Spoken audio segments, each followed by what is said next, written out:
Angel Reese hasn't grown or evolved. Her game went backwards. She was first team All-American last year, second team All-American this year. And again, didn't really add anything to her game. And now has to admit after the game, hey, ever since we won the national championship, I've been miserable.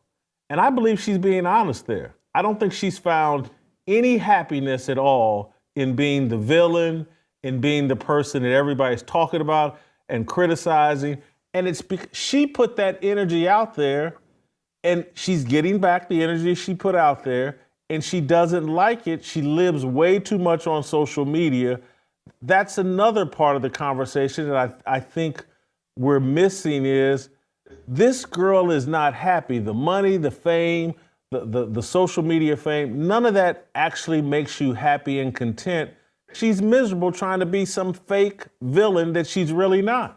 And you know what? I agree, Jason, that she put herself in that position, as you said, when she taunted Caitlin Clark at the end of the championship last year. However, everything has a trade-off. There are no perfect scenarios, only trade-offs. And the trade-off of her making herself the villain was she got all this attention, because even the game last year, which I did not watch, I woke up the next morning, went on Twitter, and I saw everyone was talking about it. And all they were talking about was the last 30 seconds. The game was already decided, and they were just showing the taunts. So I never saw a highlight of anything Angel Reese did in the game. It was just the taunting. But that taunting made her famous and got her all the NIL, what you're saying, and all this attention. And everyone knows her name, even if you don't watch a second of women's college basketball. And she has dealt with that blowback. And I do believe you're right, that I think she was being honest when she said, I have not been happy the entire year since that. I also think that was a touch of knowing what kind of response that's going to create, which is going to lead the whole media swarm to come in and basically surround her and defend her. And anybody who has anything critical to say about her is going to get pushed back and get attacked for even saying anything, because she's female, she's black, and that's a protected class, and you can't say anything about them because, and there's a whole set of rules behind that. But I do 100% agree with you on that. Well, and this is where I think if the media were doing its job, there's an opportunity to actually educate other young women in this scenario that, hey, don't make these mistakes that Angel has made. Angel lives way too much on social media. She's got nearly 3 million Instagram followers. Again, she's on the podium. They've sexualized me. Angel, have you looked at your own Instagram page that you control, and all the bikini shots and all the sexualized photos you put out there of yourself? She's killing herself trying to win all this social media fame. She's, I think they said she made $1.8 million in NIL. Young people need to be educated that money and fame do not equate to happiness. In fact, a lot of times when they're poorly handled, it leads to depression and unhappiness. Yeah, I can definitely see that. And I think, like you said, that was a moment of truth for her, or truth telling for her when she said she's been unhappy.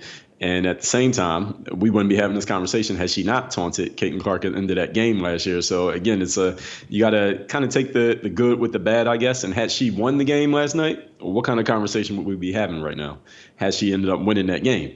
And they would have, all the media people, as I said at the end of my tweet there, they already had their stories ready for talking about, well, hey, y'all shouldn't be celebrating Caitlin Clark as much because, look, she got beat twice by the same LSU team, and they would have been talking up LSU's team and their players and Angel Reese, this and that. But now, since she got beat, nobody's writing anything. They all got to come up with a different angle and a different story, or they got to wait till next week and hope South Carolina wins so that they can just take that same energy and put it on Dawn Staley and her team. That's what I'm seeing in the media. And this is not really a race thing as far as I'm concerned. I just like to look at things logically and rationally. And it's clear to me that journalists have dropped the ball. They're no longer doing their job. And this is why people don't trust them anymore. So you give motivational speeches, you counsel high performers. What advice would you give an Angel Reese? Man, that's a great question. First, I'll ask her what she wants. Because that's the first thing that needs to be clear, because my advice is only based on what outcome she's trying to achieve. So if she wants to be happy again, I want to find out what led her to not being happy, because she didn't really expound on that, but I'm sure there'll be an article coming on it from somebody who'll get some time from her. I want to find out what caused her to not be happy, and it might be the blowback from the internet. And I think what you said, the fact that she's spending a lot of time on social media, it gives and it taketh away. All right? It can make you look like a star when they're talking you up. But that girl on LSU's team who was guarding Caitlin Clark last night, I saw a lot of negativity about her last night because she didn't do too good of a job guarding Caitlin Clark, and she's getting trashed on social media. So if you spend your time there, it will give to you the same way it will take away from you. And what I tell people to go by what I call the 5% rule, Jason. So you remember years ago when Cam Newton lost in that Super Bowl and he didn't go pick up that fumble.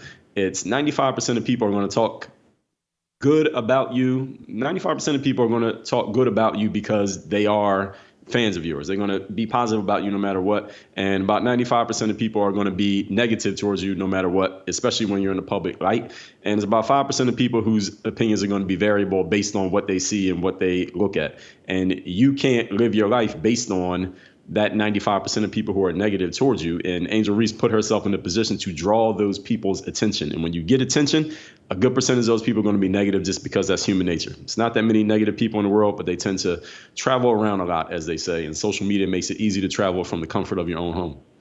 She's battling the decision about whether to go into the NBA or remain in college basketball.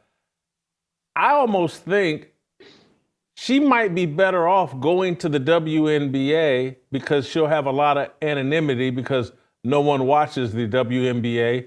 She can just kind of meld into the crowd there. Seriously, there's less attention, less pressure. She might be better off in the professional ranks than under the spotlight of women's college basketball. Well, it depends. What does she want the spotlight? That's the question, because we don't know. And so it depends on what she's actually after. Is she after the more money, more fame? But she probably would be able to soak up a lot more of that being a big fish in a relatively smaller pond, but a pond is being watched in college basketball. Or if she goes to the WNBA, where she's going to, first of all, face stiffer competition. She may not be able to do as well in the WNBA as she does in college. Nobody does, at least not at first. Most players don't. So what is her real career aspiration? Is it, I just want to be the best basketball player I can be? Or is it, hey, let me soak up a little bit more of this attention and fame and maybe collect some more of this NIL money on a college campus? I can't be mad at anybody who wants to spend another year on a college campus, especially when you're an athletic star. It's a good life. I think Angel Reese will get exposed in the WNBA. I think in college basketball, she's a difficult matchup because there's not a lot of athletic girls similar to her spread all over the country. And so, but in the WNBA, there's only 10, 12 teams. She's going to find a lot of 6'3", 6'4" girls that are just as athletic as her. And again, her career has already peaked in college.